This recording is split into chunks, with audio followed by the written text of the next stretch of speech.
In the third cave at Qumran, a copper scroll was found. It is a list of treasure sites. It lists a place name and describes where a certain kind of treasure is hidden, and it says what the treasure is.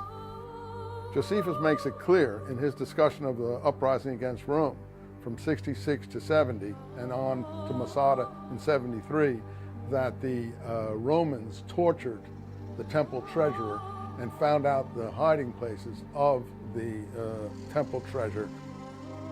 I think you won't find much. The Romans were very persuasive and extremely covetous.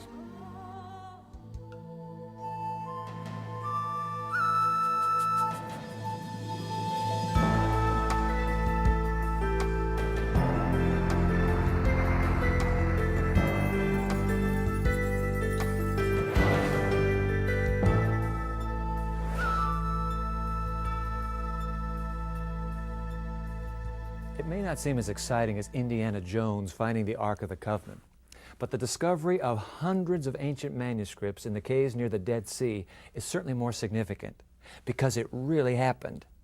Before the Dead Sea Scrolls were discovered, the most ancient Old Testament manuscripts dated from the 10th century A.D. The Dead Sea Scrolls are 1,000 years older than that. Do the almost magical truths hidden in the ancient Hebrew parchments have the power to change the direction of nations and peoples today?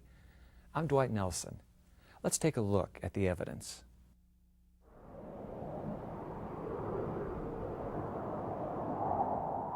There are lots of stories about how and when the scrolls were first discovered. Most of them center about a young shepherd, Bedouin shepherd boy who was looking for lost sheep. These are well-known stories, but I think they're a little romanticized. The young shepherd boy turns out to be someone in his 30s. He was a known treasure hunter. He was always looking out for things, and one day, while he may have been also shepherding animals, he was looking in caves near the Dead Sea and happened to throw a rock in this given cave that we now call Cave 1. And instead of hearing just the clatter of a rock, he heard kaplunk, kaplunk, and the sound of broken pottery. Venturing into the cave, the shepherd soon discovered the pottery held hundreds of ancient manuscripts. Anxious to capitalize on his find, he quickly sold the scrolls. Once in the hands of scholars, it was soon realized that these tattered documents may shatter the foundation of the world's most dominant religion. The public at large only thought that the scrolls were found in 47 in Cave 1, because those scrolls were immediately publicized, went into, after the founding the State of Israel, a special museum was built to house them called the Shrine of the Book. And the public thought that was what the scrolls were. But no, over the next decade, 10 other caves were found. An international team was established by the Jordanian government to oversee those scrolls, since it, as a non-Christian Jewish monarchy, didn't feel particularly interested in these scrolls. So what happened was these scholars, owing to a different mix of motives, held back the publication of these scrolls. People who were in the inner sanctum said to peers, "Let's go slow till the crazies go away." Now, the issue of the crazies going away has to do with the issue of how the scrolls affect Judaism and Christianity. There was a famous left-wing writer who, his name was Edmund Wilson. He wrote for the New Yorker magazine a series of articles on the Dead Sea Scrolls in 1954. And he began to suggest that the scrolls had something could throw light on the origins of Christianity. And the people who had gained control of the scrolls through the Jordanian government setting up this international committee were largely church people, clerics. So when they heard what Edmund Wilson was suggesting in the New Yorker magazine, a whole blanket of secrecy went over the scrolls. Well, one text raised the question about whether the scrolls had information that was damaging or would put a very different light on, say, Christian origins than has traditionally been thought. A small fragment that did not appear in public until perhaps around 1990 even though it had been known about long before this, spoke about a Messiah who possibly was killed by someone else. So it was claimed, this fragment said, and that because it contained information about a Messiah who was killed, a Messiah before the time of Jesus, it was claimed that this kind of parallel was somehow damaging to Christianity in the sense of detracting from its uniqueness. According to mainline scholars, there's nothing here that would affect the faith of the faithful, and that the scrolls do not contradict or upset any of the religious materials that we presently have.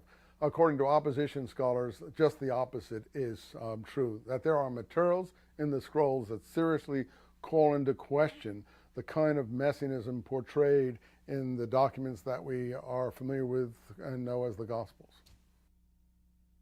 If Jesus were alive today, and there were things done or said in his name that were not his, he would expect you to find this out. So I think that any person of faith, before they move into faith, and I've had people who say, well, faith is anything I believe it is. I don't agree with that. Faith should be based on something solid, on a rock, if you like, and I think that the modern person wants to look into this and be challenged and find out what in fact recommends itself to his faith and what he may find as different from his faith. This is Hello Channel. Come learn English as you watch TV. It will change your life.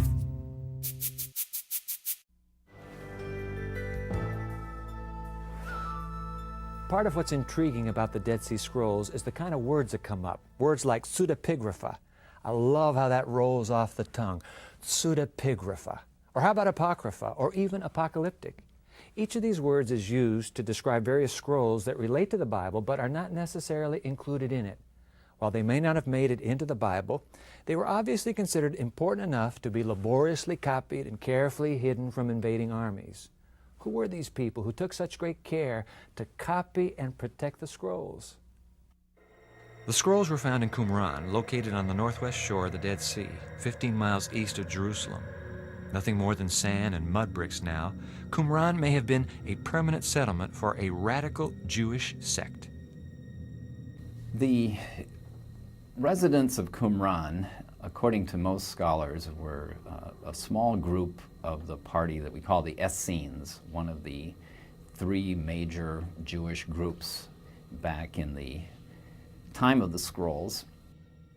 We have one ancient text written by a Roman author, Pliny the Elder as he's known, who mentions that there was a group of Essenes living on the northwest shore of the Dead Sea. They believed that they had a special role in history, that the ancient prophecies in the Bible pointed to them and were being fulfilled in connection with them. And they also believed they were living very near the end of time. They anticipated the arrival of two messiahs. One was from the line of David, and one was to be a priest. And they were to be the leaders of the forces of good at the end of time. Now, the Dead Sea Scrolls present a situation where they are in camps, wilderness camps, following a regime of extreme purity, waiting for the heavenly host that will join them under the leadership of the Messiah in this final apocalyptic war against all evil on the earth. Now, to my mind, that is information that rarely gets out to the public at large, and they have no understanding of what the scrolls really believe, and they don't understand how much it is like what they believe. As more and more of the scrolls have been translated, the concept of divine inspiration, that everything written in the Bible is the exact Word of God and not the thoughts of man, has been challenged and cast in a new light. You have in the Dead Sea Scrolls the confirmation that the Bible, as we have it and know it, is fairly accurate. Right from the very first cave discovered, there were 2 Isaiah scrolls found there. And one of the Isaiah scrolls is almost word for word and even letter for letter like our traditional text of Isaiah. So I think it is reasonable to conclude and to make the statement that our biblical text that we have right now is just amazingly accurately copied from scrolls 2,000 years ago. We have, in one sense, copied text very, very accurately, and that is amazing because you have to copy, hand copy, all the way from the period of the exile or thereabouts up to the invention of the printing press. All those manuscripts had to be hand copied, and they are amazingly faithfully done. However, that's only the copy of one form of the text as it existed back then. The scrolls are only relating to the Old Testament and the books of the Bible that we know. Now the scrolls have more than just the books of the Bible that we know. There's about 300 or 400 other books that relate to the literature of the scroll community itself that we call the extra biblical material or the sectarian material, because these are books never seen before, or in some cases books we've known about from other sources like Enoch or the Testament of the 12 Patriarchs or Jubilees or things like that that the scrolls are very strong on, things that were called apocryphal literature. Now the scrolls don't make any distinction between these books. They're all equally holy as far as the scrolls, or unholy as far as the scrolls go. All the scrolls are thrown into the caves helter-skelter. They don't have a Bible, as it were. Until 1947, we saw the biblical text as unique, single, uniform, as they call it, a stabilized Hebrew text. But now we can show, we've got documentary evidence of differing literary editions of over half of our Hebrew Bible books. We have many copies of books of the Old Testament or Hebrew Bible among the scrolls. Sometimes we have multiple copies of individual books, and they don't always agree precisely in their wording. We have different copies of the book of Jeremiah, and we have evidence that the people of the scrolls knew of a much shorter version of the book of Jeremiah than is printed in Bibles today. All of this has been studied a great deal by the scholars of the Bible, of the text of the Bible, and it's evident that there were different editions of many of the books in the Bible that were circulating among Jewish people in the last couple of centuries BC, in the 1st century AD.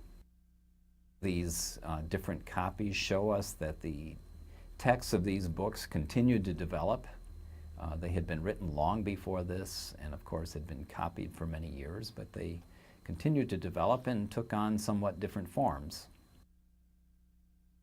This complicates efforts at trying to understand and explain how theories of inspiration and revelation really work out in practice, because where do we see the act of revelation? Where do we see the act of inspiration?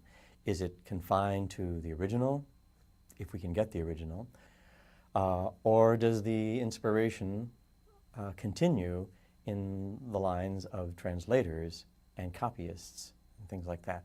It's very difficult to understand, but I think the more we look at the biblical scrolls in general, the more we would have to see that inspiration is spread out much more broadly than we had earlier anticipated.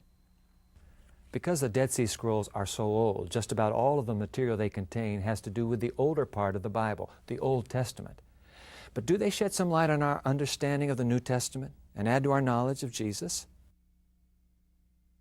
So far as we know, no Christian text or New Testament text has been found among the scrolls, despite claims that have been made that there are a few fragments of them. There were some claims made that there were perhaps a version of the Gospel of Mark because some Greek fragments were found. This was claimed in the 50s by a Spanish researcher.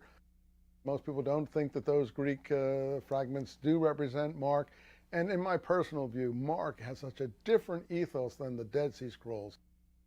The scrolls, while they were written by Jewish people, they are Jewish texts, have nevertheless had quite an influence on the study of the New Testament, simply because they tell us so much about Judaism at the time that the first Christians and Jesus lived.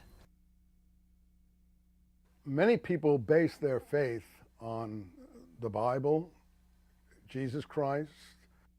Well, the scrolls tell them what was going on in Palestine at the time their faith was being set forth.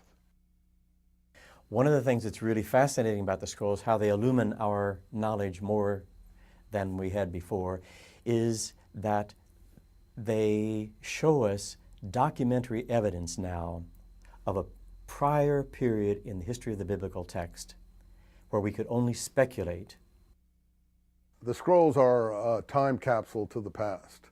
The scrolls are something that have been placed in caves and untouched for almost 2,000 years and give us almost a living witness without editorializing or the retrospective imposition of historical consensus on data right from the time of Jesus.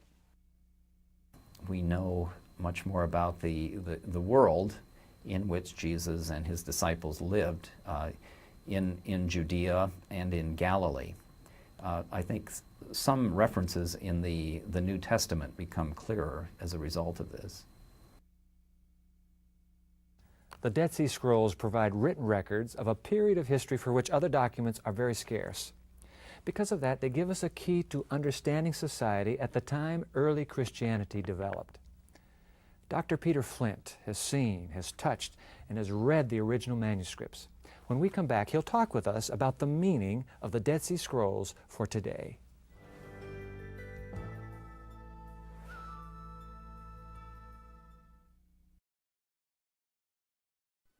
Learning a new language can be difficult and discouraging, but it doesn't have to be. Hello, I'm Karen, introducing Hello Channel, the revolutionary new channel designed especially to teach English. If you can speak English, the future is open for you, since speaking English means greater opportunity and higher paying jobs. By watching Hello Channel, you are immersed in this valuable language. You'll hear the words being spoken. You'll see the speakers' mouths when they say the words. You'll read what's being spoken in large, clear subtitles. And you'll speak out loud, practicing what you have just learned. There is no better or faster way to learn a language than total immersion. Hello Channel does exactly that. There's programming on every level so you can watch the shows that are just perfect for you. Whether you've spoken a little English, a great deal of English, or none at all, the Hello Channel has something for everyone. Join us for a convenient, affordable, and fun way to shape your future. There's so much in store for you if you'll just say hello. Get ready for a fascinating interview with the man who wrote the first book on the Dead Sea Scrolls in the new millennium, Dr. Peter Flint. Welcome to The Evidence. Thank you, Dwight. Title of that book, The Meaning of the Dead Sea Scrolls. You've been living with the scrolls for years. In fact, I have here the book you collaborated on, one of the three editors, the Dead Sea Scrolls Bible, where you translated the biblical portions of those ancient scrolls. Share a New Testament example that would link the scrolls with New Testament material. I need to turn to some specific writings here. Okay. In Luke chapter 7. And that's New Testament. This is in the New Testament. Okay. Luke All chapter right. 7. Jesus is asked a key question. Are you really the Messiah, the one who is to come? And this is his answer. Go and tell your leader what you've seen and heard. The blind receive their sight, the lame walk, the lepers are cleansed, the deaf hear, the dead are raised, the poor have good news brought to them. Now, scholars have thought, now this is very strange. He doesn't say, hey, I'm the Messiah. He says, go and tell what you've seen. And there's one saying in here that's very strange. Jesus even says the dead are being raised. And a lot of people have thought, no way, this couldn't be genuine. This must come from the later church. They must have put these words in the mouth of Jesus. In the light of the scrolls, we can demonstrate that this statement is actually a messianic claim by Jesus. He's saying, I'm the Messiah.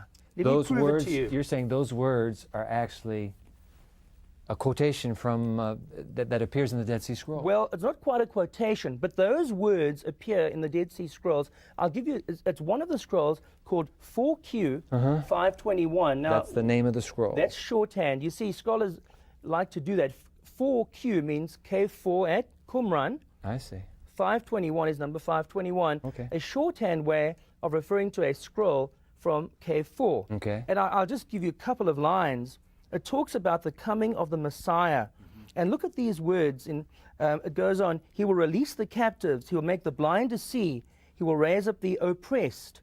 And then it goes on, and as for the wonders that are not the work of the Lord, when the Messiah comes, God will heal the sick, raise the dead, and to the poor announce glad tidings. Now, what does all this mean? Simply this, is that when Jesus is asked, are you the Messiah? He is saying, look guys, there's a recipe. Go and tell what you've heard. A, B, C, D, E. 4Q 521 gives us independent verification, pre-Christian, 100 BC, that many Jews were expecting a recipe when the Messiah comes.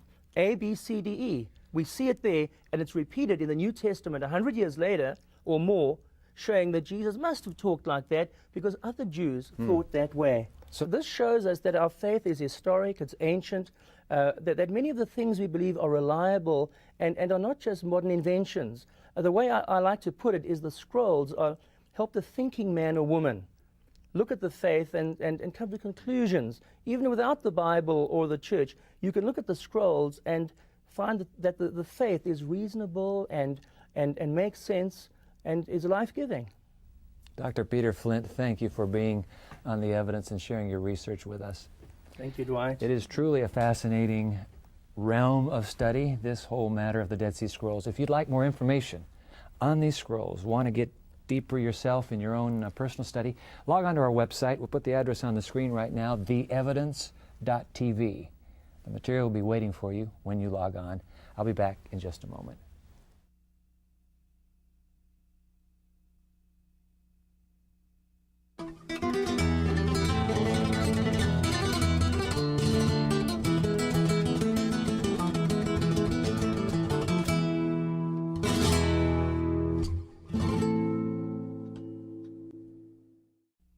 The Dead Sea Scrolls have it all. Drama, intrigue, politics, religion, secrecy, history, prophecy. It's all there, not only in the ancient texts themselves, but in the incredible stories surrounding them and their impact on the scholarly world. But for now, the question is, what do they mean for the rest of us? What they mean to me is that God doesn't ask us to suspend our intellect or reason to believe in Him. He doesn't ask us to trust in the Bible blindly. On the contrary, in an age where the Bible has faced such scrutiny regarding its origin, its credibility, and its reliability, the discovery of the Dead Sea Scrolls and the way that they affirm the integrity of the Old Testament texts go a long way in supporting the accuracy of the Hebrew Bible.